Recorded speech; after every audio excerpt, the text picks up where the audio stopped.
All right, guys, welcome back. Thank you all so much for being here. I truly appreciate it as more folks are coming online.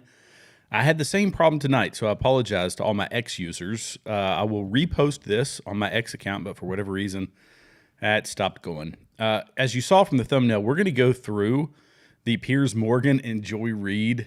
I mean, it was, what a debacle.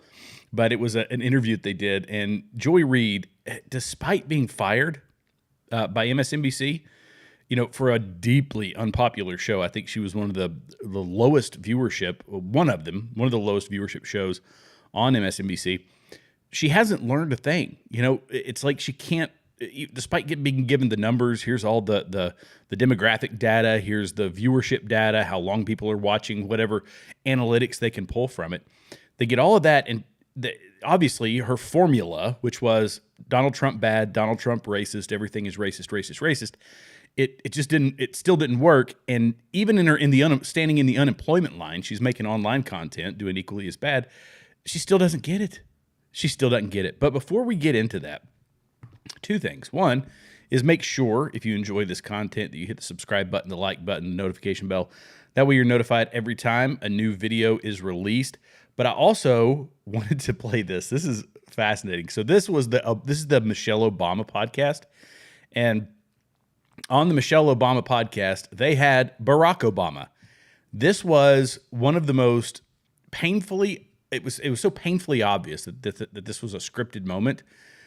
I mean, I have to share it with you guys. You know, check this out. Watch when he comes in. I want you to see how these people greet each other. If you're married out there, you know I'm a married guy. Is this how you hug and greet and talk to your wife? Obama, join us. Barack Obama, can you join us on Come our on set? out here, brother. Welcome to IMO. Look at you. Wait, you guys like each other? Oh yeah, really? Huh? That's so The nice. rumor mill. It's my husband, y'all. Bro hug. She took me back. Now don't start. I can't. It was touch and go for a while. It's so nice to have you both in the same room I together. know. I know, because when we aren't, folks think we're divorced. Look, let me tell you. First of all, Okay, that's the first part that I wanted to show you. To me, that just seemed awkward. It didn't seem right. It didn't seem like these people were like. It seems like people who are in they're not living together. You know what I mean? It was this casual little kiss on the cheek, you know, like you would like he would do to some dignitary or something, and yet he's doing that with his wife. It just seemed weird to me. The whole interview was, and I'm not going to play all of it. I thought about doing a whole video just on this one but there's really just a few snippets. And Barack Obama, interestingly enough, in this whole interview, he went on to talk about masculinity, young men, and how they need role models. And I thought, okay, interesting. He's making a valid point. And it was this awkward these awkward linguistics where he was trying to convince people. He was saying, I believe, what was actually on his heart, which was, and you're looking at the interesting. There you go. Well, let's look at that while I'm talking about this. You heard him talk about young men and how they need role models and how they are, you know, the culture has told them that they are less than, that sort of thing, and that we don't need them. Feminism has done that, right? And so he was making a legit valid point. And you could tell he was thinking about, how am I going to get myself out of this, because this doesn't play well with my side of the aisle. And you could see the wheels churning, and he goes on to say, well, everybody needs a gay friend, and it's the feminism this and feminism that. So he went from making a really good point into, and I should have pulled up that segment of the video, but I didn't, because this was a last minute edition. I thought, you know what, I'm going to talk about this one too. Anyway, it was a painful, no substance, no valid information type interview, but it started off so awkward. It's like these two people don't live together. Sorry, Michelle and Barack Obama do not live together. I'm convinced of that. I could be wrong, but I'm going to say I'm convinced of it. All right, let's get to the meat and potatoes. And this is actually going to be a pretty simple format here. I'm going to start at the beginning of this video. We're going to listen through the bulk of it, and I'm going to stop and make some comments along the way. And the reason that I think that this Joy Reid interview is an interesting one, with her and Piers Morgan, why I think it's an interesting video to watch, it's because those of us on the right, those of us that are conservative, this is the type of conversation we could find ourselves in, is someone who is entirely indoctrinated and buying into talking points, not actual substance behind their arguments. And so I think it's important for us to listen to it, see how the conversation progresses, and then find out how there's this, it's not a circular logic, but it's, her saying things that are one thing and then coming to a point and doing what Democrats do, and that is saying, well, you are in fact the person that I am being. She says, we'll talk about the race card. That's the key component of this. So let's listen to this one, and then we'll stop and make commentary along the way. Do you think school children at school should have access to books in their library which involve strap-on dildos? Oh, and I should have said that before. This is Piers Morgan Uncensored, so it's 7 o'clock at night. If your kids are listening, you might want to earmuff, because he brings up some things that are legitimate cultural issues, like what he just said. Yeah, there you go. So you might have to earmuff it, but let's keep going. If the person is brown, they need to be rounded up and put into quote-unquote alligator Alcatraz, a concentration camp in Florida. If the person is white, we let them start a business and become Elon Musk. Do you know how many people Barack Obama deported in 8 years? I don't know and don't care. Well, hang on. You don't know and you don't care. The majority were brown. Absolutely disingenuous argument, Piers, because this is your shtick. It was your shtick. shtick. It is your shtick, and everyone knows that it is. It was your shtick. People got bored with it. Have you watched Brokeback Mountain? No. Are you posting on your blog that you wouldn't watch Brokeback Mountain because you don't want to see two male characters having sex? Your words, not mine, Joy. And your point is? I've actually got Michael Knowles waiting in the wings. Great. Is there anything you'd like to say to him? The MAGA base is at war over the Epstein files, but hostilities have not ceased on the Democrat side either. This week, former President Obama told a DNC fundraiser that it's time to toughen up and stop whining, navel-gazing, and being in fetal positions. He urged Democrats to stand up for the things that you think are right. The problem, of course, is that Democrats don't agree on what they think is right. They are only united in saying that Trump is wrong. That point was illustrated in colourful language by former CNN host Chris Cuomo. I don't give a fuck how many likes you get on your comments by hating Trump, because it doesn't win the race. You get 42, 44%. That's what just happened. Trump sucks doesn't win the race. My frustration is with you thinking you keep doing the same thing, which is just pound on this fucking guy, which is easy enough to do, but you don't win the race. So now what you're doing is doubling down on Trump sucks by outrage and making your own MAGA. I don't think it's going to work for Democrats.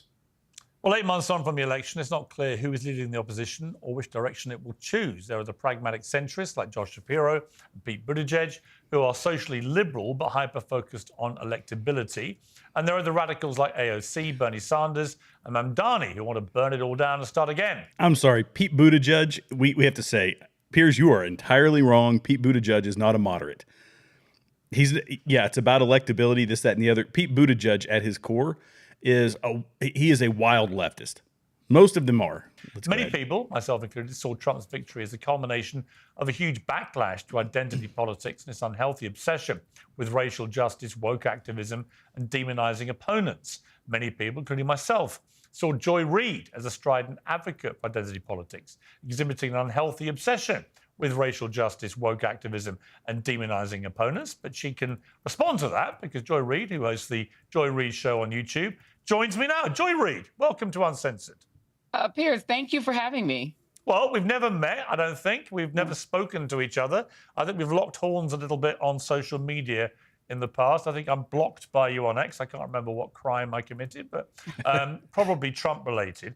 Just first of all, what Barack Obama has said and what Chris Cuomo said there, has that given you pause for thought about what the Democrats should now do? Because it's all very well just shrieking constantly about how evil Trump is, but it clearly hasn't worked now twice.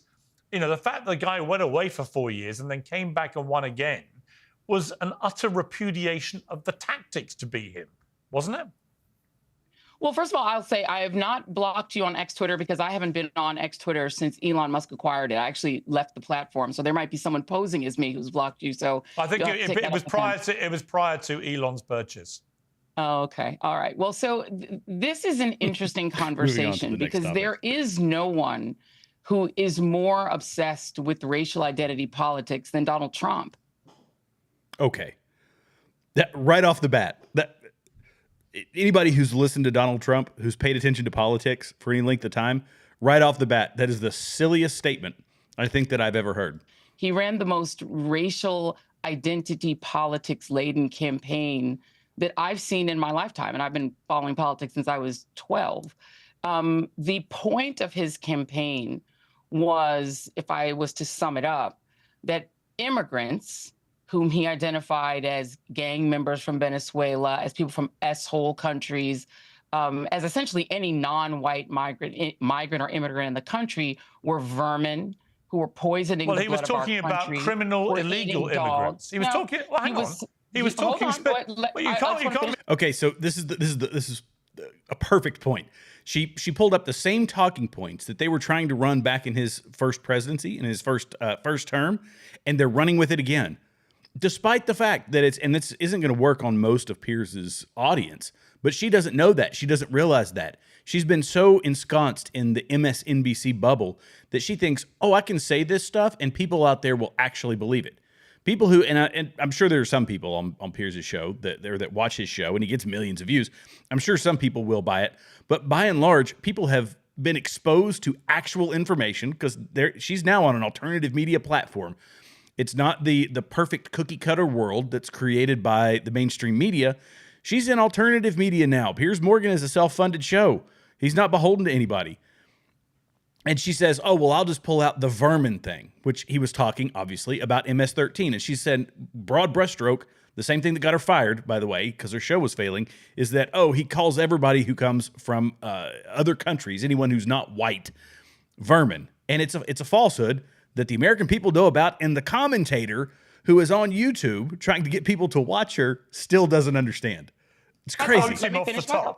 This is my point, though. This is my point. I remember, let me just say something, Joy. I remember when he won in 2016. I was at the New York Knicks the next day with my eldest son, and Chris Rock was there at the next table. We got talking. I said, why do you think Trump won?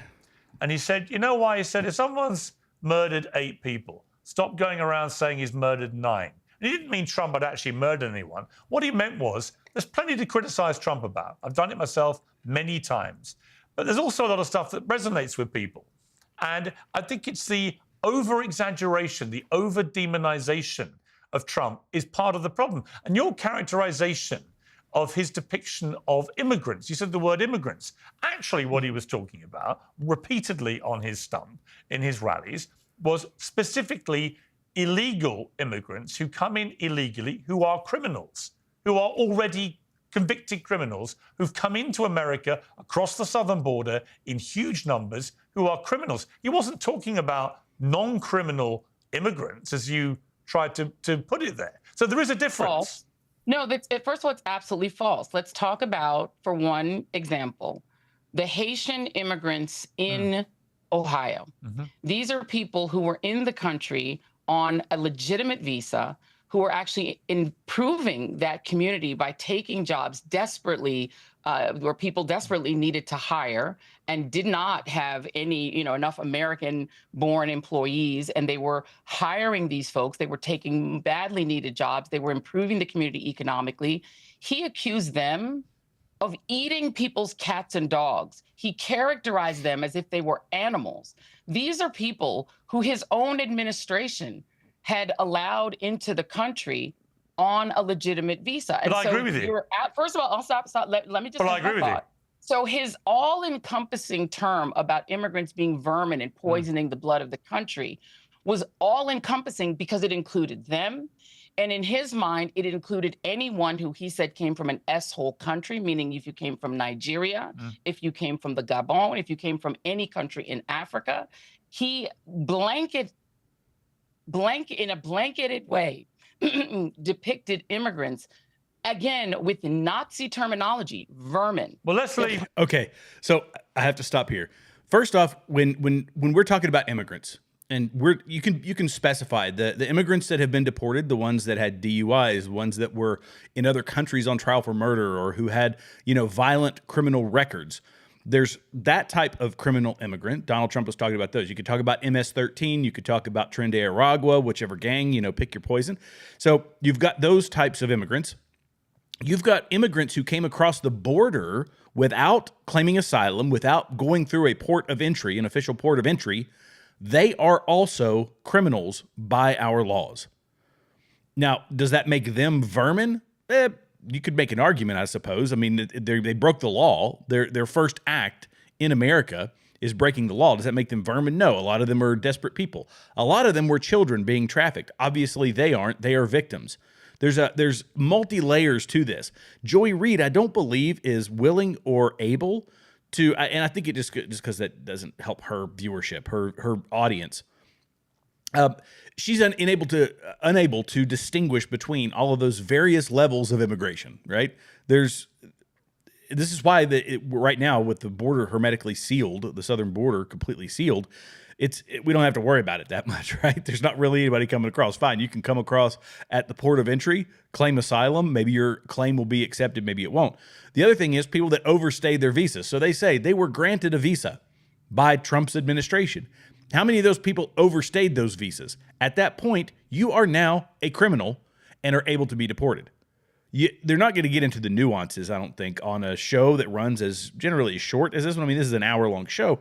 But Joy Reid proved that she's incapable of taking it to any other level. She just says, well, all I know is Donald Trump is Hitler. Donald Trump's a racist.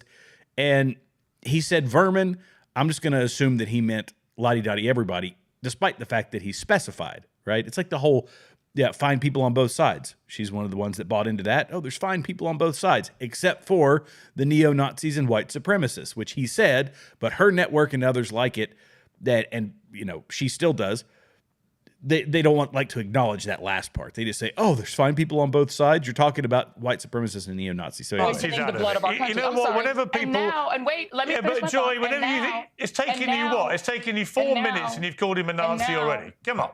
And now, what we're seeing are masked federal agents sweeping up cooks, abuelas, people who work on farms, picking up dishwashers, any brown person. And Tom Homan said, based on one criteria being their appearance, it's overwhelmingly brown and some black people. We're not seeing them sweeping up white folks on the street. Donald Trump ran a racial identity campaign. And this is America. That is appealing to, unfortunately, a lot of Americans. Well, actually, it turned out to be very appealing to Latino Americans who voted for him in record numbers. More Latinos voted for him than voted for Kamala Harris, the non-white candidate. More Black Americans, African Americans voted for Trump this time round than first time round. So for Statistically, it was the same. Same number of Black Republicans voted for him. That's always more Black Americans voted for Trump this time than last time. It was the same. And by the way, this is the other challenge. There is a phenomenon, and my family are immigrants, and there is a phenomenon among immigrants of slamming the door behind themselves. And by the way, more Latinas, women in the Latino community voted for Harris. But there is a phenomenon. If you talk to people who actually are in the community and study this and spend a lot of time on it, journalists who studied it, there are a lot of Latinos who want so badly to identify with Americanness that they identify against fellow immigrants. That is not a new thing. Did they come here legally or did they come here illegally? That's the question. If legal immigrants who came from, I don't care what country they came from, if they came here and they assimilated, and she is talking about identifying as American as if it's some horrible thing. They say, well, we came here legally. You've got people pouring across the border. And here Joy Reid is trying to guilt these people, trying to chastise these people for saying, no, this is my country now. I don't swear allegiance to Mexico or to Venezuela or El Salvador or Argentina or wherever they came from. I'm not swearing my allegiance to that country anymore. I'm American, and I don't want criminals coming across the border. And she says that's a bad thing. That's them becoming too Americanized. And I think we have to remember that this is the party who is entirely against assimilation. It's we want... I love immigrants. Immigrants are some of the most successful people in our country, the legal immigrants. The legal immigrants are the most successful in our country. And they want the illegals because A, their votes, and B, like she was talking about before, they're cheap labor, right? She talked about the Haitian immigrants. And what in the world are these big businesses going to do without their cheap labor? These companies going to do without their cheap labor? They're for that. And you know what's fascinating? Her party has been for that forever, for its entire existence. It's the same party of the Jim Crow South. It's the same party of segregation. It's the same party that owned all the slaves. Her party, the one that she is now backing, is the exact same one. They wanted that cheap labor. They fought a war over it then. Now they're fighting like a legit war. Now they're fighting a culture war over it. Isn't that interesting? It's fascinating. Let's keep going. Maybe they weren't identifying. Maybe they weren't identifying. But Joy, that's not new. Maybe they were just blackness. And let me respond to the that. Latino community is not new. It's let me respond to that. Exists. Maybe they were just sick and tired of people like you, and I say this respectfully, but people like you constantly calling Trump a Nazi. Maybe they thought it was ridiculous Maybe to compare. Don't call people vermin and say they're poisoning the blood of our country. That's not the terminology. Don't use it. You have repeatedly, over the last few years, called Trump a Nazi. Now, the Nazis were the most despicable, awful human beings we've seen in 1,000 years. They murdered 12 million people, 6 million Jews in the Holocaust. Trump is not a Nazi. So and when you do that, you fought it. Let me finish. You've just done what you normally do. I have said he uses Nazi terminology, and that's a fact. Right. Saying people are poisoning the blood of our country, that is Nazi talk. That is what I've said about Trump. I will stand by it, because if you're calling people vermin and saying that they're poisoning the blood of our country, you are lifting language out of the Nazi playbook. That is very different from saying that Donald Trump is perpetrating a Holocaust such as in the 1930s. Right. But what he is doing is straight fascism. That's not me saying it. Mark Milley, his former Joint Chiefs of Staff chair, said that he is a fascist to the core. Yeah, let's listen to Mark Milley. Chief of Staff says he's a fascist, and the things he's doing, masked men snatching people off the street, not even showing any identification as law enforcement. Let me ask you a question. Men dragging women, children into vans. Fascism. By the way, do you know why they have to wear masks? I don't think Joy Reid understands. Antifa and they have their own little spies, their own little militia out there. These people have to wear masks, i.e. ICE has to wear masks. Border Patrol has to wear masks when they're doing these raids. Not because they're trying to look nefarious. It's because Antifa and all these people with cell phones, with media devices in their pockets, will dox them, will come after their families. Her party is entirely the party of violence. They're protecting themselves. That's the reason that they have to do that. So she pitches it as if there's some masked vigilantes. These people are doing it for their own safety and the safety of their families and the safety of the people around them. I will stand by that any day. Let me ask you a question about immigration. It's a very interesting topic at the moment, as you rightly observe. What are the fruit you... I don't care about watching. MCT oil. It's good. There you go. Get some MCT oil, everybody. I love America. I've lived and worked there for 20 years. My view is that most Americans, I think instinctively, do not have a problem with the principle of deporting undocumented workers who commit crimes in the United States. Would you have a problem with that as a policy? As a policy, if people get a hearing and they go through a process, sure. But that is not what's happening. No, I'm going to come to the next bit. Hold on, that is not what's Joy, happening. I'm going to finish my point. It's not what's happening. I wanted to see what you were prepared to agree with me about, because I think it's healthy to the debate, right? So we both agree about that, which is good. Now, I don't think that they should have pressed the button on deporting as many illegal immigrants who are there undocumented, but who've not committed crimes in the way that they're currently doing. That they should have sorted, first of all, people who are in the country illegally who commit crimes and deported them. Everyone would agree with it. But I agree with you. The wholesale pulling of people off the street who may have been in America for many years, got families in America who pay taxes in America. You only have to talk to farmers to understand the devastating impact this may have. So on that, I would agree with you.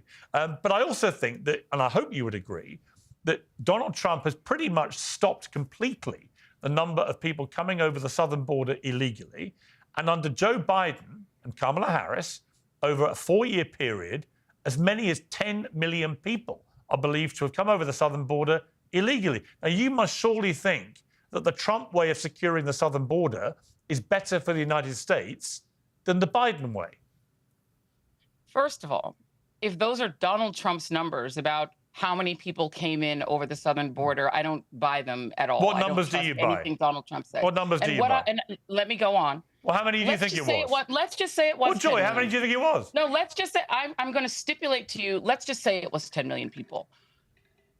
Are you asking your viewers to believe that 10 million people were in the country raping and robbing rather than working on farms, working on construction sites? No, I didn't say that. We have to recall that so again, Cheap labor. being in the United States without documents is a civil offense. It is not a felony.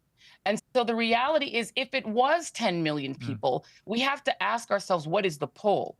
America has always run, from the time that people who looked like me were enslaved, on cheap labor, on free labor to start itself as an empire, and then on a constant pull of cheaper and cheaper labor. That is a pull that is pulling people over. And then, of course, there's the push of the destabilization in Central and South American countries. That is the push. That push-pull is a fact of life. And it was a fact of life when Donald Trump was president the first time. But what's that got to do with how many come over the southern border illegally? No, the difference is now, if you let's say where you end all undocumented migration to the United States, all that would do is put a burden on the pull part of it, because you have industries that desperately rely on farm labor, on construction labor. But why shouldn't you have a system? That's not an right, Okay, but why? Okay, but Joy, why raising should it to zero does nothing to change my But life? Joy, for the better. why shouldn't But what people? it's because done you're is- a rich is Why lady. shouldn't having people? Let me just ask you. Why shouldn't people do what I had to do when I wanted to live and work in America? I mean, just go through a proper process and get accepted to be allowed to come into the United States. That is how a normal, well-controlled border works. So what you seem to be suggesting is that because America's economy needs a lot of workers, we should simply have a system where anyone can come in. And if that's not your belief, then how would you regulate the southern border?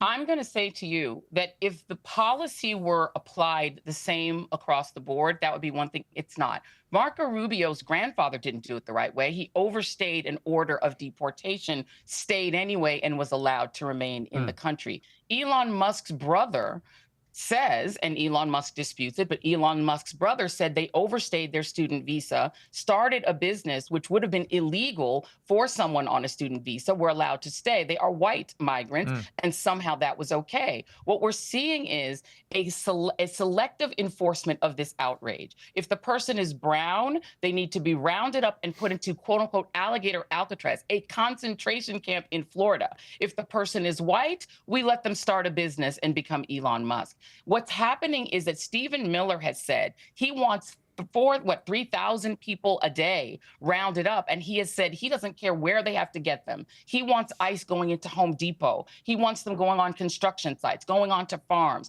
and dragging brown people and into detention. They're putting people in private prisons that are unregulated by the federal government. We've heard stories. That's been going on in America forever. Not unregulated by the federal government. The private prison system is it's actually a huge problem in this country. But she's pitching the way things have been going for a long time. You know, we're putting them in private prisons. They are all regulated by the federal government. And in fact, she talked about alligator Alcatraz.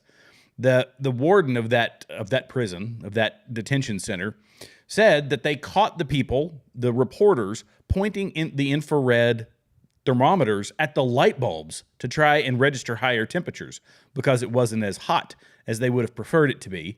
They wanted to say that they're down, so they were pointing them at light bulbs, trying to get high temperature readings, then showing it to people. Entirely dishonest. But look, this is I have to mention something else she said. She's always talking about, oh, it's brown people, it's brown people, it's brown people. It's kind of like anything else. Where did the bulk of the people come from? You know, they've got dossiers on folks. They've probably got teams of individuals that are of agents that are doing their own forensic work, trying to find these folks. And they find somebody, and right now they are rolling them up because they're all hanging out together. They roll up one person who was maybe a violent offender, but then they find 5 other people who they might not be violent offenders, but they are in this country illegally. And this helps boost and jack up the numbers. And she says, well, they're going to Home Depot and they're going to construction sites. Well, where are most of these folks going to be hanging out? You know, and everybody loves to use the tax revenue. They say, "Oh, these people are paying taxes. They are providing for us Americans. They're proactive members of the community, and so on and so forth." But when it comes down to it, this is about cheap labor. First off, her party that needs the cheap labor, which is why she's fighting so hard for it. But when you're talking about, and I wish I could recall the numbers. I didn't write them down before the show. I've talked about them multiple times. I think it's $60 billion in tax revenue that we get from however many millions, the 10 million, 20 million illegal immigrants in this country make $60 billion in tax revenue. But the tax burden and the money that we're giving them is more than double that. So it's a net negative. The farmers get their cheap stuff. It's all subsidized by the federal government. And, the tax burden is on we the people, on the middle class who pays most of the taxes. The rich people actually pay most of the taxes. But we're the ones that get hurt because it impacts us more. So it's an entirely disingenuous argument to say, oh, well, they're taxpayers. No, well, when you got to lump them all together as a group, generally speaking, they are a tax burden. They're not a tax benefit. Of people eating rotten food, having to use been debunked, by the way. For the restroom. And so the reality is what we have right now is we have a system of literal terrorism against brown migrants simply because Stephen Miller does not want them in the country. As you know, they're not all brown, as you know. Well, the vast majority are. Well, but you haven't answered my question also. If you were running the southern border, if you were in charge, if you were the border czar, what would you do? Would you let them all in, or would you stop some of them coming in? The first thing that I would do is to look at some of the actual legislation that's been put on the table before. You have a very small number of immigration judges who deal with people who are presenting themselves for asylum, which, by the way, is perfectly legal. It is legal to present yourself for asylum, but there are scarcely any judges doing that work. Multiple times, bipartisan, members of Congress, the House and Senate, have tried to pass legislation that would increase the number of those judges. If you actually had enough people to adjudicate asylum cases at the border, it would make that easier. I've actually been to the southern border and looked at the process and looked at the previous version of detention that Donald Trump did in his first term. First of all, it was horrific, and it was abusive even then to children.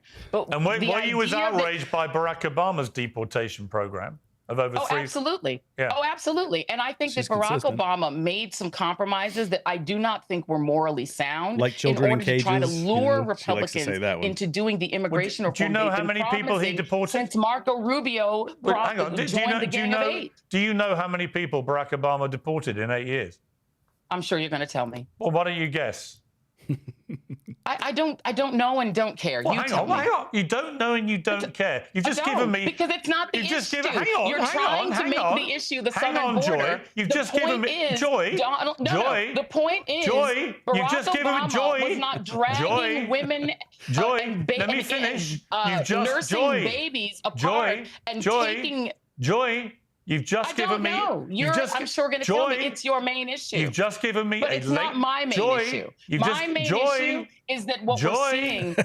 I'm trying to finish my sentence. You've just given me a lengthy monologue attacking Donald Trump's aggressive deportation policy. And I've simply said to you, there was a Democrat, a black Democrat president of the United States for 8 years. I'm simply asking, given that you're obviously all over every detail of the Trump deportation policy, and given you were on the airwaves in America on a daily basis through Obama's tenure, how many people did he deport in 8 years? I do not know. You'll tell me, I'm sure. Have a guess. But it's probably more than 1 million people. I'm quite certain. Have a because guess. I think each 2 million.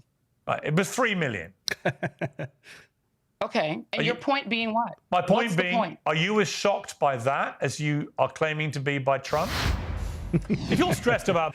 Oh, my goodness. I love it. To a third-party country they have no connection to. I agree. Rendering people to El Salvador is shocking. And that's why he's coming back. That was not done by Biden. That's why that guy's coming back. It was not done by George W. Bush. All right? So that is shocking. Yeah. Number two, that's why he came back. People with... Deporting, well, that's only one person. They deported more than 200 the case you're talking about, he's come back to that gulag Yes, but they deported more than 200 people, 70% of whom CBS has determined had no criminal record But why whatsoever. are you changing the subject that's from number Obama's one. deportation No, policy? I'm telling you, the three things that are shocking are not deportations themselves. It's deporting people, number one, to third-party countries like the Sudan, where they have no ties whatsoever, simply for the cruelty of doing it, essentially paying Okay, but I asked you about your response to Obama. Obama deported more people than any president in American history. If someone receives, Piers, my family are immigrants. If there's a deportation Irrelevant. process, at the end of that adjudication, Well, if her parents were illegal immigrants and they came to this country and she was born in this country, in my opinion, she should not be an American citizen. Just saying. I don't believe in this birthright citizenship nonsense. If you snuck into this country, you have a kid, and that kid is, by our current standard, that kid is given citizenship, I entirely reject that. Entirely reject that. you are deemed to be deportable and need to be But you're deported. missing my That's a point, Joy. process. Boy, I'm trying what's shocking. I'm trying So to Barack politely Obama ask you, having a do you process condemn? is different from what we're seeing now. But here's my point. In the interest of fairness, do you condemn Barack Obama's deportation policy, given that he deported more people? Let me finish.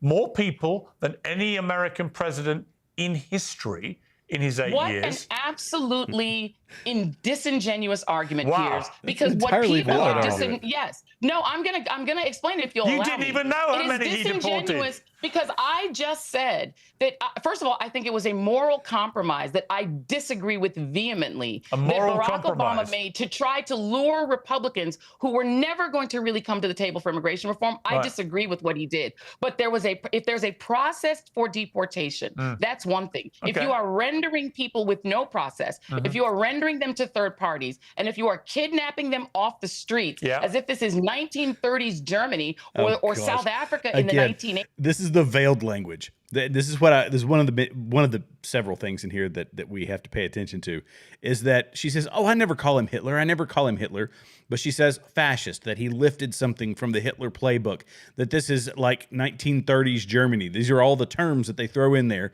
to try to equate him to Hitler without saying that they actually are calling him Hitler. There was one Hitler. Everybody knows that, and he was an evil, just sadistic, whatever. But they're trying to draw those same comparisons, right? And it's through the veiled / not so veiled language. Yeah, that is what I find objectionable and I find fundamentally fascist, and will stand by that every day. What Donald Trump is doing is a moral horror. I hear you. And if you can't see that, I don't know what to tell you. I hear you. Arresting All I'll tell criminals you is a is moral that horror. Obama deported a hell of a lot more people But that than isn't Trump. the issue. The And issue most is, of them were was there a brown. And process last time for I checked, Barack deportation? Obama isn't white. So it may not be And a what does race that have thing to in do the with way Barack Obama you're being black? telling me. Now you're the one obsessed with race. You want to make this a racial argument. The argument is that the Obama administration, made it a the racial Biden argument. administration, because Donald Trump fixates You said on Trump attacking black is people, deporting attacking people based brown on their skin people, color. Well, it is what he does. He Right, plays so racial did politics Obama. as a matter of course. It is Obama what did his it too, politics are about. only worse. It's what his politics were all about. Okay. His politics are about removing as many non-white people clearly from the country as they can, 3,000 a And day. that's what That Obama's is policy was apparently too. the policy here. That's what Obama's apparently policy the was policy. too. No, Only- it was not. And there only was as no we sit here- rendering of people. as we sit there was here- a process for deportation. as we sit here- and you know that it's materially As we different. Okay, this is the interesting thing, and another point that I wanted to make, and the reason I wanted to make this video is that Joy Reid here, from the ground up, her argument is based on race. It's based around melanin. It's based around brown people, black people, whatever people. And this is her argument, and it's the only way that she knows, and what she's trying to do is to paint Donald Trump as a racist.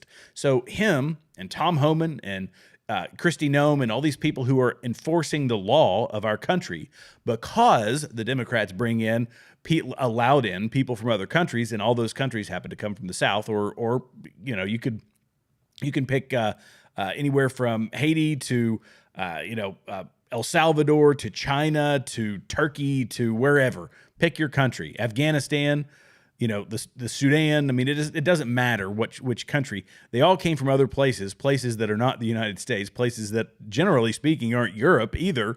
And so they can now say, well, all these people have a certain level of melanin. So obviously he's doing this not because they're criminals who came across the border and broke our laws as a country, as their very first act in this country, broke our laws, and they happen to be of another color. So obviously Donald Trump's doing it because of that. And it's such a silly argument. I'm always baffled by the people that buy into it, by the people that believe it. They say, oh yeah. Cause you know, these people from El Salvador, these people from Venezuela, from Argentina, from, Yemen, these people from wherever. Oh, it's because of their race. No, because they're not supposed to be here.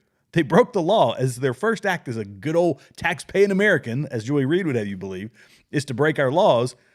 And she says, well, now we flood it. It's like the Cloward-Piven strategy, you know, the Cloward-Piven strategy where you try to overwhelm the government system to try to bring it to collapse. That's what she's saying. Well, I know we let in 10 million people, illegals. We don't know who they are, unvetted people into this country. But now that they're in here, we should have a proper system to process them. Yeah, in the proper system at this point, because we don't know who they are, they have not been vetted, is you find the ones that you know, and when they're hanging out with others you don't know, you arrest them all. You detain them all, and you send them back where they came from. They put us in a bind, they being the Democrat Party, put us in the bind by opening up the southern border for as long as they did. Now this is the only process we've got. There are not enough judges in this country to see 20 million, which is the high end of the number. There's 13, 14, 15 million. Some people say 18 million. The numbers are all over the place because we don't know. We can't graduate or get judges out of law school or lawyers out of law school to turn them into judges fast enough to handle that many people. This is the only process we got. It's the one we're going to stick with. It's the one that I support. Here, Obama deported more people pro rata per year than Trump has ever done. How many did he render to a third party? How many did he render to a third party? Because what he's also doing you're is outraged using by the Trump, but cruelty you're of not the outraged by Obama. I'm absolutely outraged by fascism and by snatching but people Obama off the wasn't streets. a fascist No because process. he's and not. Absolutely, I'm and because outraged by it. Obama's got brown skin, he's not a fascist. Is that your policy? Well, that's your simplistic, racialized way of looking at it. It's yours about you're Trump. doing on this show. It's yours about Trump. Racialized way. Let's move on. I want to move on because I don't want to spend the whole time talking about this. Person that behaves the way he does, trying to take people's citizenship away, denaturalizing. That's Idi Amin behavior. There's a black fascist that you can compare him to. Okay, let's move on to. I want to just play a clip of when you lost your job at MSNBC. Let's watch this. My show had value, and that that what I was doing had value. And in the end, I try not to cry on TV. And whether it's talking about any of these issues, and yes, whether it's talking about Gaza and the fact that we as the American people have a right to object, to little babies being bombed. And I am not sorry that I stood up for those things, because those things are of God. And you know, I'm a church girl too, and those are the things that I was taught were of God. And so I'm not sorry. I'm just proud of my show. Now, look, you're perfectly entitled to be proud of your show. Many people enjoyed your show for many years. You know, a lot of people at NBC were briefing that the reason was declining ratings post the election, a 47% decrease in your election, in ratings from pre-election. But you told Mark Lamont Hill on his show this. After I said on my show that the reason Americans could relate to Ukrainians in a way that they didn't relate to Palestinians, that Ukrainians are white. And so watching white people get their schools bombed was, you know, hit different. That hit our ratings. I mean, it definitely, we could see the loss of white viewers from that moment that I said that. So they were like, we don't like the name calling. And also I'm a black woman. So, I mean, I'm sure it makes him angrier, you know, when I say things. Maybe because I am a global South person myself, you know, I mean, as a black person, we have a different empathy toward other global South people when they are suffering. Global and so we're going South to come people? at that story Is that a from a thing? different angle and in a different way and with different kinds of empathies. And I think that's not always received very well in the news business. No, Joy. I mean, look. Again, race card, race card, race card, race card, race card. Play the race card, race card. When in doubt, play the race card.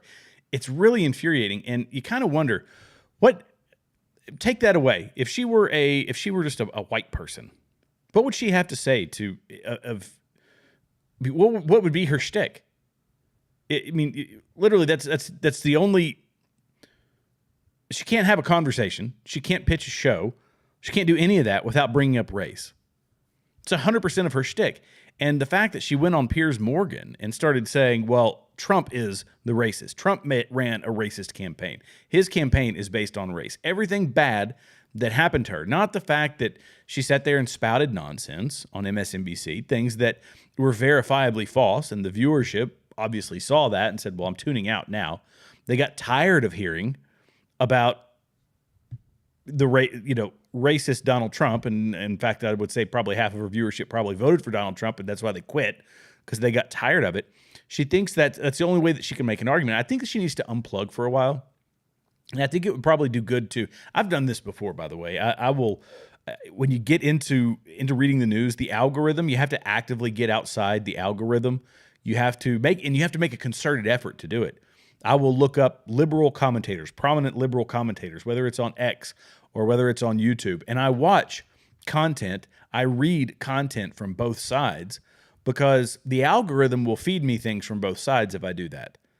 Right now, I'm probably going to be more biased towards the right than to the left. I listen to that sort of stuff and read that sort of stuff, but you have to make a concerted effort to get outside the algorithm, because if you don't, you end up just like Joy Reid. Joy Reid is she's complete mental capture by the left and by her own ideology. I don't want to be that person. Now, look, I'm conservative. I'm a Christian conservative. It's going to be hard to get me off of that, and I don't see myself ever getting away from that. But can people make valid? Do I ever disagree with people? And that's the other part. Is, do you ever disagree with people that you watch on? Well, it could be me. I had people last night on my live stream. They disagreed with me about the Epstein stuff. Is what we were talking about. You find that you very rarely find that on the left. People who disagree. They say, "Oh, yep, this is my shtick, right? It's all about racism." They will acknowledge a few things. Donald Trump is Hitler. Donald Trump's a fascist. Donald Trump's a racist. So are all the people that support him. That he's this evil person. That this country is an evil place. These are the things that they agree on. We don't. Whether it's the economy, the southern border, whether it's the Israel Gaza, the Israel Hamas conflict, whether it's the war in Ukraine, I disagree with plenty of Republicans, with plenty of conservatives. We can do that, and we can come back and still have coffee the next day.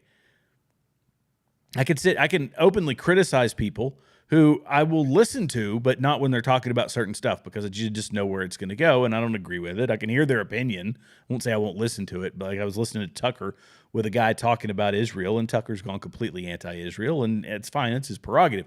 But you just don't find that on the left. They all walk lockstep, and they call us the conservatives the Nazis or the Hitler-esque fascists or whatever. Yet they do exactly what the left does.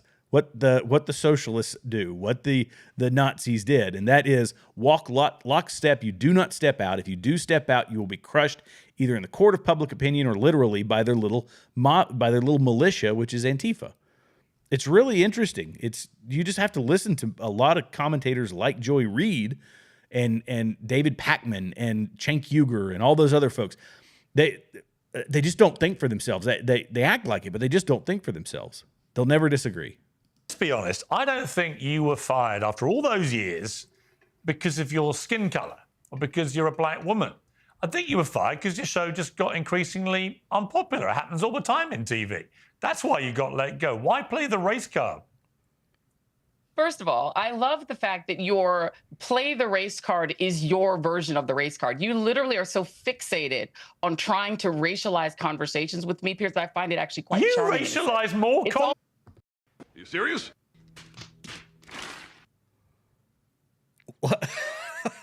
You see, you try to racialize. That's your whole Your thing. tenure having a at conversation with Mark Lamont Hill that MSNBC you're than any clipping bits host of. in All right, history. all right, Mark. Come All right, Piers. on. And the bottom line is you take an entire conversation that I had with Mark Lamont Hill and pick the bits that you can racialize because this is your shtick. And I get that this is your shtick. You racialized everything, Joy. Come on. I get it. I understand this is your shtick, Piers. And listen, game recognized game. I get this.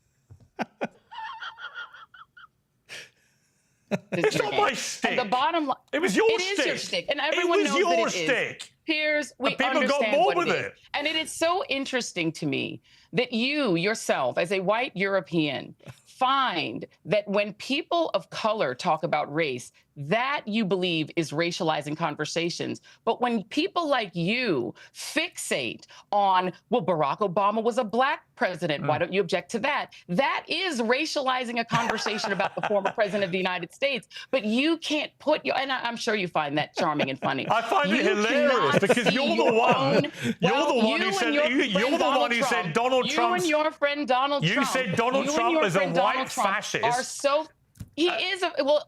I agree and with yet Mark when Obama Milley, did the same who, thing, last time I checked, is I'm not allowed black. to mention his skin color. I agree with his former chief of staff, who last I checked was not black and said he's fascist. And Mark Milley said he's fascist to the core. Stop it. Get some help. So I happen to agree, and I know this is what it's important to you, with two very white gentlemen about Donald Trump's fascist tendencies. Okay. If that makes you sad and uncomfortable, I can't help you, Piers. No, it doesn't There's make me nothing sad I and can do about uncomfortable. it. I think it makes you a little bit of a hypocrite, but that's different. Now, President Trump reacted to your departure by saying, low-life chairman of Comcast, Brian Roberts, the owner of ratings-challenged NBC and MSNBC, has finally gotten the nerve up to fire one of the least talented people in television, the mentally obnoxious racist Joy Reid, based on her ratings, which were virtually non-existent. Should have been canned long ago, along with everyone else who works there. What's your response to that? Many of us carry... Oh, I don't care about Wallace. Says about me. It's a badge of honor. If he dislikes me, then I think I'm doing something right. I have zero respect for Donald Trump, and therefore, obviously. if he feels the same way about me, then the feelings are quite mutual, and I'm very, very proud of that and happy with it. Okay, I want to play a clip. This is you talking about, you attacking parents. You spoke out about their concerns about gay and paedophilia pornography books being placed in school libraries.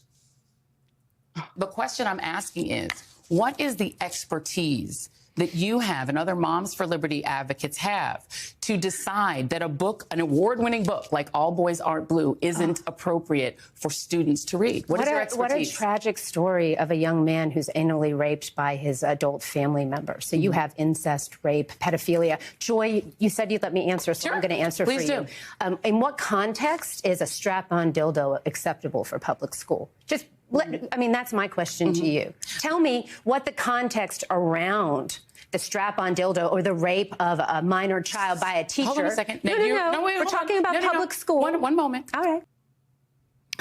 Now, there's also a second clip. This is you She talking goes on to say about Republicans. in that interview, she went on to say, well, this is my show. I'm not going to be asked any questions. I'm just going to sit here and give you, because she doesn't have an opinion for herself.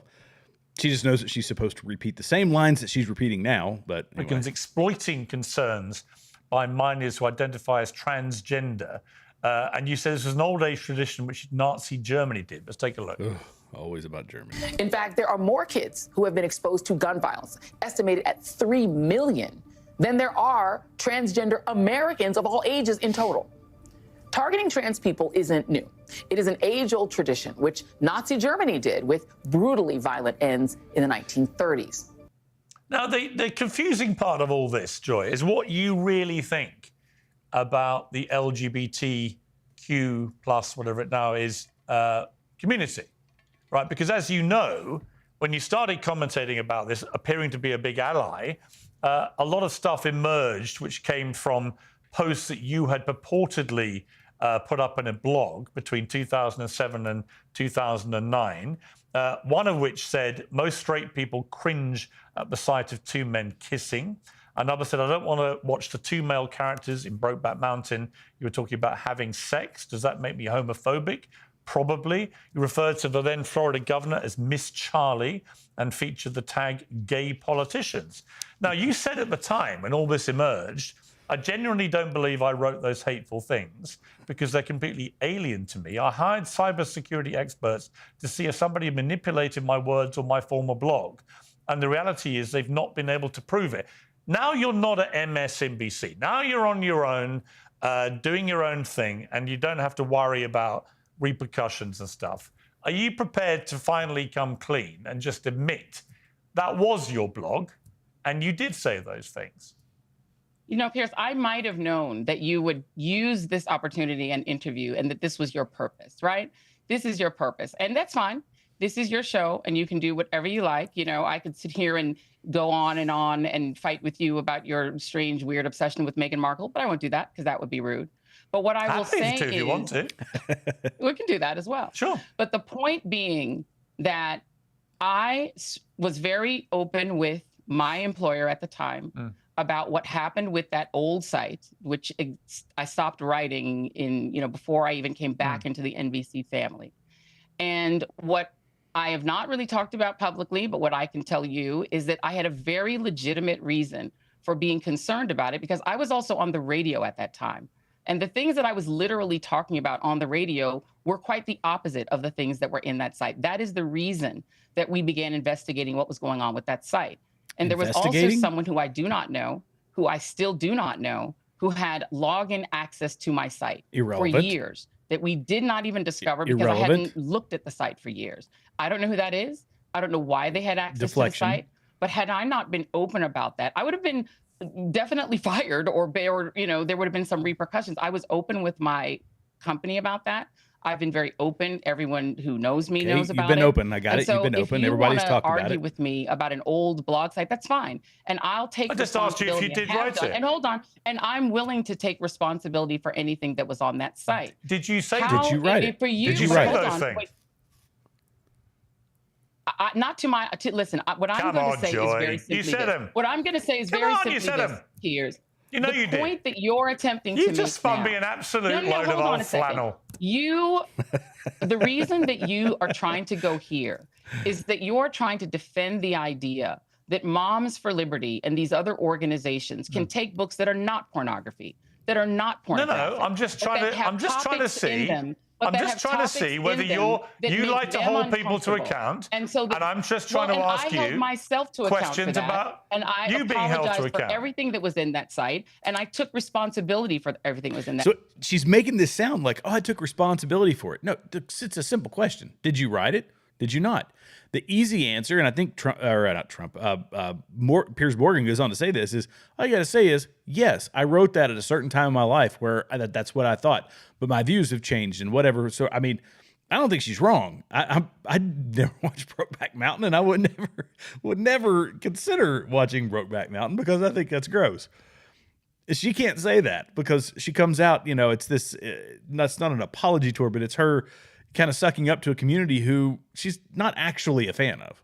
She's doing it because this is, you know, it's the party, right? It's a party above everything else, and it's the talking points above everything else. And I can't have something out there. What if somewhere along the line some hacker gets into this site, or they find the backup data somehow, and they realize that it came from her laptop, she wrote it, she published it, and she's on camera saying, no, I never wrote that stuff. So she won't, there'll never be a complete denial. And I don't understand that.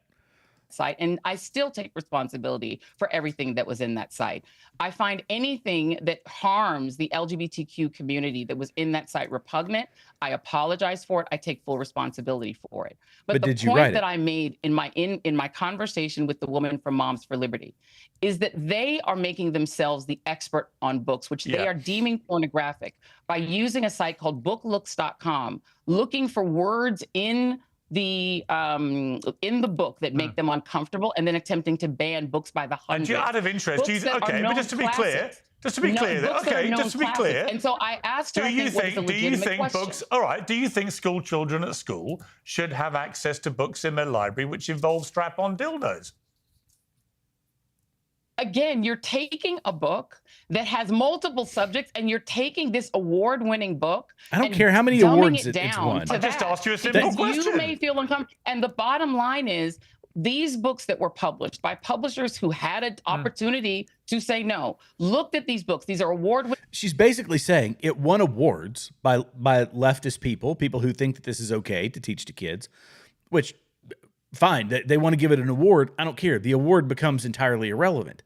Does it have content that young kids should not be exposed to? Yes or no? She says that yes, they should be. And because it won awards, and because the publishers, again, left-wing publishers, say that, oh, it's perfectly fine to put this stuff in here because they believe that children need to be indoctrinated, to believe that whatever these sexual proclivities, they need to be exposed to it earlier and earlier and earlier to try and groom them as they're doing.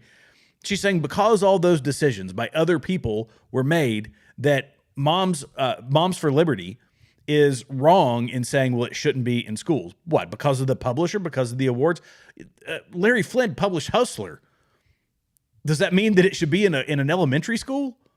That there were publishers there. They said, yeah, we're going to print that. It's just such a silly argument. And they do this often. They argue from a position of authority. Well, the big publishing houses know what is appropriate to put into schools. You could talk about the teachers union and how they're related to publishing companies. I don't know how all those lines are drawn, but because there's this chain of this corrupted chain, which is really what it is. It's a corrupted chain that is entirely based around our education system, or this is supporting our education system, the education system, which is an indoctrination system.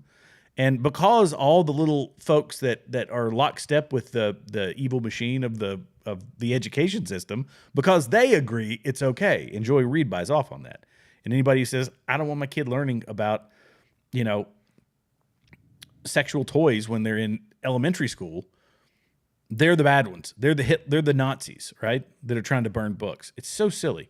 B. Davis, she says, I'm so sick of deflection. How do you fight that?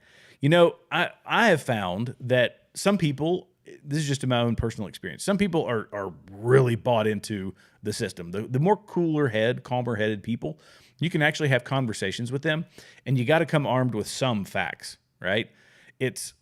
Well, did you know? When the easy one to use is Donald Trump's a racist because of the fine people on both sides. There's that statement that he made ages ago. People still believe that's a thing. They actually believe that that's a thing. And if you can say, look, I can find the full speech. If you've got it queued up, I've actually got it in my Evernote. I can pull it up, the video, and say, would you watch this? And you can see the full statement. People will be shocked. They'll say, well, I never heard that. That has worked for me a couple of times. So come armed with some facts. Come armed with you got to start with your ideals, your principles and morals. This is just my opinion, by the way. But, you have to understand the kind of the moral stance. A lot of these decisions they're a moral thing. With kids, as an example, we talk about the school system and how it's so corrupted. People say, no, this is book burning, this is this is that, this is the other. Give them some fairly graphic examples, like Piers Morgan did, and say, these books actually exist. These books actually exist in elementary schools all around the country. It's not a talking point. Are you okay with your kid being exposed to that? And you take that to any I'm trying to think of some other ones, but yeah, the deflection for them, that's just part of it. It's how they've learned to converse. It's also part of TikTok brain.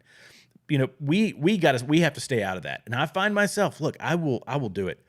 I will get into Reels, or I will get into Shorts, and I'll start scrolling, and I'm flipping through. And next thing I know, I'm 30 minutes later, I've watched however many, 20, 30-second videos, and I feel a little bit of brain atrophy. I don't know about you, but I feel a bit of brain atrophy, mental atrophy. So we have to stay away from the TikTok brain. And that's also it's a hard part of this is we're talking to people who are entirely surface level, who have entirely bought into, whatever the leftist talking points are. That's all they know. They don't know any of the facts behind them. And this is like a religion to them. It's for Joy Reid. She says she's a church girl, and I obviously I'm not going to ever question somebody's faith, but because of the nature of her business, this has become like another religion or another faith to her. There's nothing more important than my belief in politics, which is a silly argument to have. It's important. Politics are actually, I believe, important. But this is an ideology, right? That's what we're up against. It's a very hard argument to make. But if you take a cool, calm, approach with folks, you come out looking better. First off, you hit them with some facts, and over time, it's not something that you're never gonna win an argument right off the bat with a leftist. It's just not gonna happen. But we slowly chip away at it. Okay, let's keep going here. Books, and I think parents should have the opportunity to opt their children out if they don't feel comfortable reading those books, but that children who are old enough and who are of age and can choose the books they want to read and may feel seen in a book that you might object to ought to have the opportunity to read that book. That shouldn't be your decision. It shouldn't be Moms for Liberty's decision. I think each parent can make the decision for their own children, and I don't think that woman from Moms for Liberty or her organization should make that decision for other people's children. People ought to make decisions for their own children. And by the way, one more thing I'll add is that in the state of Florida, parents can opt their children out of reading books that they don't want to read. All right, let me ask you. She could have done that like any other parent. Have you watched Brokeback Mountain? No. Okay. I mean, and what is the point of that? Well, because you said I don't want to watch the two male characters in Brokeback Mountain having sex. Okay, so what does me watching Brokeback Mountain have to do with that book, whether or not it is pornographic? No, nothing to do with the book. That is a book that people can have the opportunity to read if they so choose. No, I'm not talking about the book. I do not understand how an organization can make a decision. It is not about the movie. It is about whether or not Moms for Liberty. I'm not talking about the book. The organization who should make decisions for other people's children. B. Davis, I hear what you're saying. I have a hard time with that too. You guys listen to me. I try to temper myself on here. I've had conversations. In fact, I need to get my brother back on here. He and I will have conversations, and not that he's a leftist, but we disagree on several things. I get elevated and I elevate. I can go from zero to hero really fast, and I try not to. But yeah, I get it. It takes practice. That's what you got to do. You got to practice. Okay, let me keep going. Whether I watched a movie or not makes absolutely no difference. I'm talking about you posting on your blog that you wouldn't watch Brokeback Mountain because you don't want to see two male characters having sex. Does that make me homophobic? Probably. Most straight people cringe at the sight of two men kissing. Your words, not mine, Joy. And your point is? That maybe that makes you a bit of a hypocrite when you're taking the position of being an ally for the LGBTQ community. And actually, the best way to handle it, I would argue, is just to say, you know what? Actually, I did write that at the time. They're not my views now. I've learned, I've evolved, I've moved on. Trying to pretend even now that you didn't write it is preposterous. And I think you know that. The bottom line is what I've said, and I will say it again, is that I take full responsibility for everything that was on that site. I'm deeply apologetic for the things that were on that site that hurt people, and I take responsibility for it because it was my site, and that's the end of that. And my views, as you know, and as I've said on television, on air, are quite different from the views that you just read, and that's the end of that. Okay. Let's just end with this. Not everyone was upset when you were fired. Plenty of those white conservative men that you like so much seem quite happy. Just take a look at this clip. Yeah. And she even laughs about it. She's like, nope. I don't like Probably the nastiest figure on MSNBC. The most left, the most vicious against conservatives and white people and men and all the rest. She has just been canned, fired, kicked to the side of the road. Her show is over. This saddens me a little bit because I did not yet have the opportunity to go on it. I am celebrating that there is no longer a market for her disgusting product. Yes. That's what I'm genuinely happy about. There has been a major shift. Her show and shows like her show no longer have value. And that's not just because of Joy Reid's favorite villains, you know, the evil white man or the Christians or the conservatives. It's because like no one watches her show. So Joy, I've actually got Michael Knowles waiting in the wings. Great. Is there anything you'd like to say to it? No. What did you make of his critique of your show? Well, I mean, the reality is that obviously people watched the show, and obviously that's the reason that the show was on for 4.5, nearly 5 years. So if he didn't like the show, I guess, sorry you didn't enjoy it, but I really am not that interested in his views on it. And neither did anybody else, which is why it got canceled. I mean, that's it. Okay, well, we got Michael there. Michael, Michael has a anything pretty you want to good say response. to Joy? Yes, wonderful to be here, Joy. Very nice to meet you. And The person on the right, by the way, the lady on the right, has no idea that she's on right now. She divulges that later. We don't have to get into their conversation. But here she is, even I get to guess I watch would the agree with grimaces. Joy's It's funny. take. People watched the show in the past tense, and now there's no longer a market for that absolutely vile content. And I think that's good for the culture broadly. And now we doesn't can all hold chat on back. Piers' show. I love it. Joy? The reality is, Michael, the content that you and Piers like to trade in is grievance. And the grievance that white Americans have, that they have to deal with I'm not American. diversity, that they have to deal Joy, with. You this just said isn't you a have a home in grievance. Los I'm Angeles and British. you love I'm America. celebrating. And by the way, white grievance is very good for your bottom lines. It's very good for your bank accounts. And so having me here to be able to continue to traffic in that is your shtick. That is what you first do. of all, That is Joy, what you do, Piers. I have to And so correct you. it's great. And I'm sure you find it delightful and fun to say it. But the reality is, Piers, that is what you all traffic in. I It is have what to correct Fox you. traffics Well, in. can't first of speak all, for I'm not Piers a here, white Joy. American. I think as my accent may reveal. Well, I know that you're European. And I'm a tan I'm American. British. Joy. My only grievances are And tan secondly, grievances. I don't But think I'm not a anyone, grievance. Michael, I will let you respond, but I don't think any host in the history of cable news has waged more grievance than Joy Reid. So the idea that Bingo. you're now hectoring us about feeling aggrieved about things, you spent years being aggrieved about absolutely everything.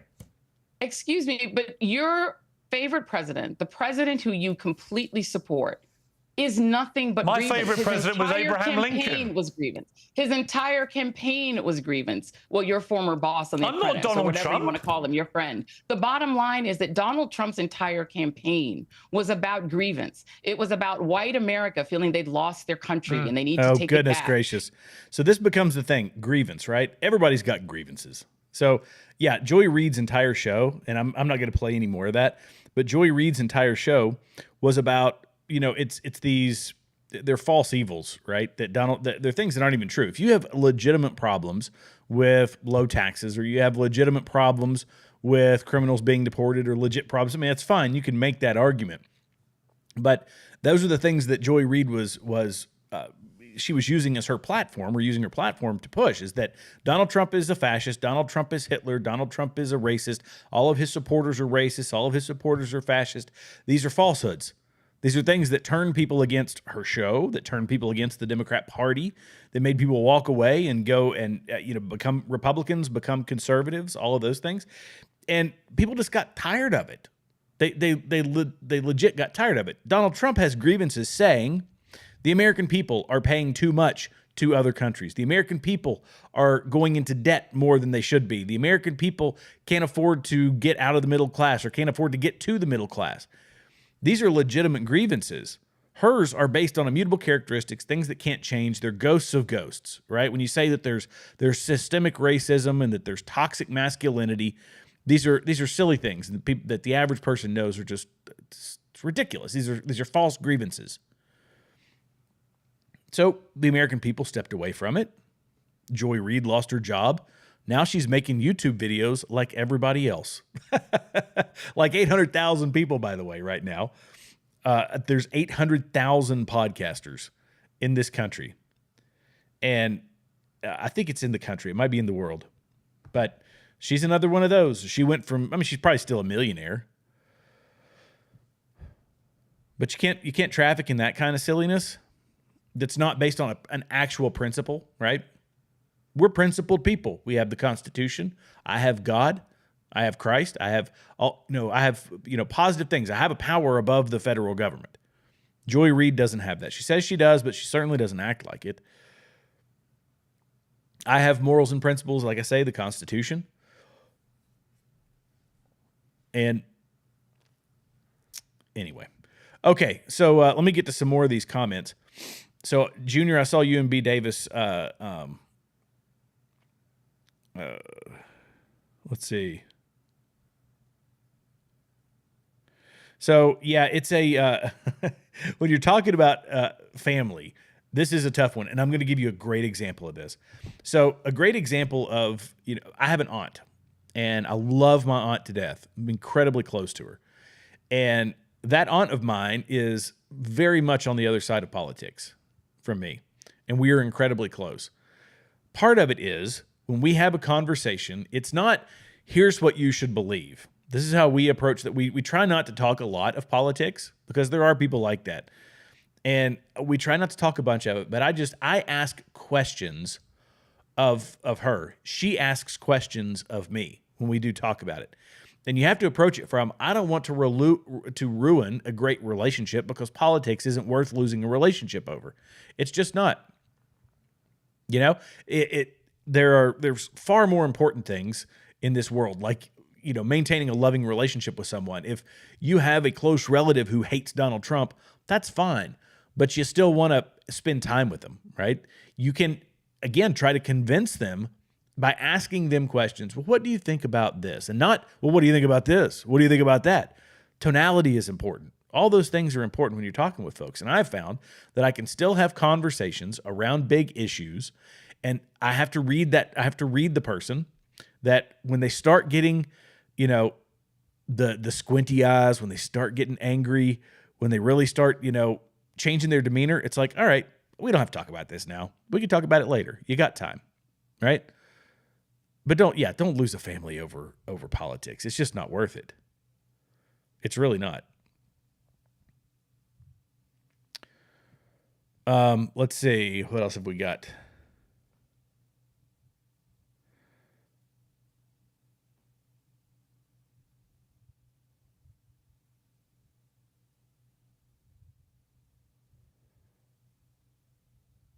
Yeah.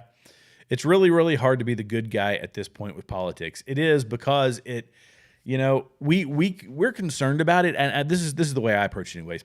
When it comes to politics, I'm concerned about it because I care about my country. I spent 21 years, serving them in the military, half of it active and half of it in reserves, to call it what you want in the reserves.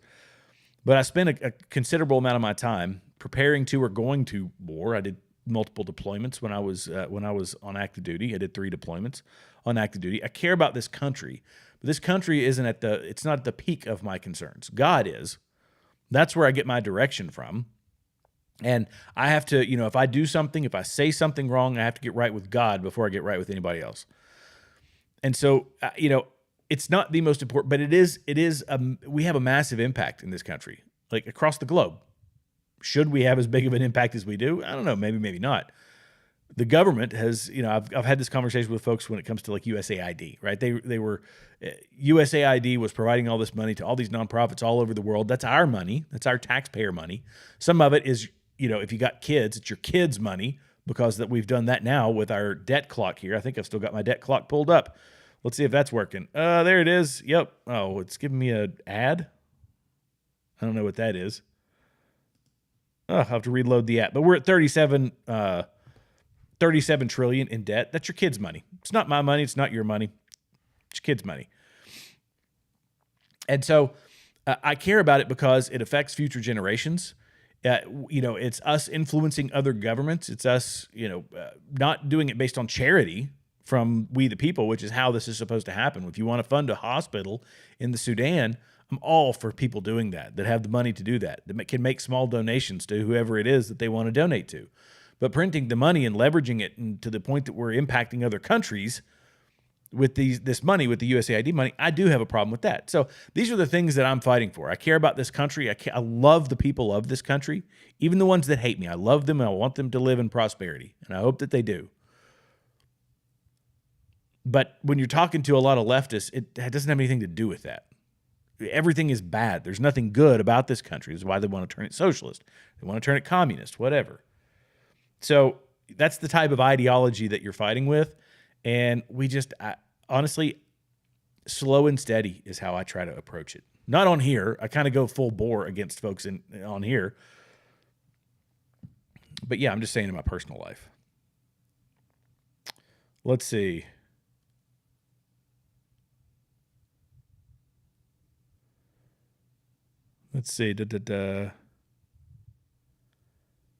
No, I would disagree with that. Being silent isn't necessarily being the good guy, B. Davis. I don't think that's the case. And it's not that you have to come out guns a-blazing, you know? This is just my opinion. I mean, you do it how you want to do it. But in my opinion, I think coming out guns a-blazing, that generally turns people off. I try not to do that too much on this show. I try to make a very ardent point. But it's different on the internet, right? When you're talking to a camera on the internet, that's one thing. I think that when you're face-to-face with somebody, you still have to be grounded in your convictions. But just being silent, if somebody has, especially if they have a social media following, you can think of that as an example. And that person just is shouting Trump's a racist, Trump's a bigot, Trump supporters are terrible, they're all this, and they're fascists, and they're da-da-da-da, all the things that are not true. I think you have to say something. Like, okay, how did you come by that? And they're going to bring up generally speaking, they're going to bring up the things that we talk about on this show. They're going to bring up the fine people on both sides. They're going to bring up the deportations. They're going to bring up Doge and cutting government spending. And all you got to do is have a retort for those things that's grounded in facts. It doesn't have to be wildly researched. I mean, you research it. Obviously, I'm going to assume you guys do. You've looked at some facts. You've gone on ChatGPT. You've looked at a couple of things. You've researched some stuff on Google. You've read through a couple of little things here and there around those big talking points, and you can present a legitimate argument. Most of them are pretty easy to defend at the very basic level. At the core, most of the things that conservatives I say we have an easier time defending our stance than the Democrats do. Because ours are based on facts. They're based on facts and figures and things that we can see with our own eyes, things that we have experienced in this country for the past 20, 30, 40 years. We have a relatively, and because we've got the Constitution, the left has a harder case to make. But theirs is also entirely emotional, which is hard to argue against, even though because they can come to it with absolutely no facts. You can spit a few in their face, they're going to come back with an emotional retort. But after you leave the confrontation, maybe then they'll actually start thinking, hey, look, I could be wrong on this. Maybe I ought to rethink this. I don't know. There you go. Let's see. You're explosive, and so's the family. Yeah, I get that. See, that's the thing. I don't have my family by and large agrees on most things. And so I get that. Yeah, it's not worth blowing it up. I agree with that. Let's see. Whoa. Good gracious.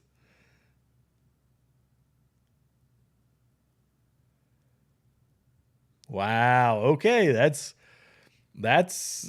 pretty serious right there. Okay. All right. You guys can check that out down in the comments. All right. Well, guys, I have now gone 23 minutes longer than I had anticipated going. I appreciate you guys. I appreciate you all coming into the comment section. I appreciate everybody who stopped in. This has been fantastic. I've enjoyed this one. I'm going to do another longer one eventually. I know that some people enjoy this, some people don't. I don't know if you guys like it or not, but there's a ton of long form content out there. And I feel like a lot of times we're just getting little snippets of it, and you don't pick up on the idiosyncrasies and the hidden details until you watch something all the way through. I know I do it, and I try to cut it up for you guys, but I think it's a helpful thing, and we'll probably do it just on the weekends. For us to do it together, we'll sit down and watch something at length and pick apart everything. So, all right, guys. Thank you all so much for watching. Be sure to hit that like button. Any of the folks that are on the other platforms, make sure that you hit the subscribe button, the like button, and the notification bell. That way you're notified every time a new video is released. Thank you so much for all my loyal subscribers. Thank you so much for all you folks that keep popping on here and commenting. I really appreciate it. God bless you. God bless America. I'm going to keep praying for Donald Trump that he can take this country in the right direction. I'll see you guys in the next one. Thanks again. it.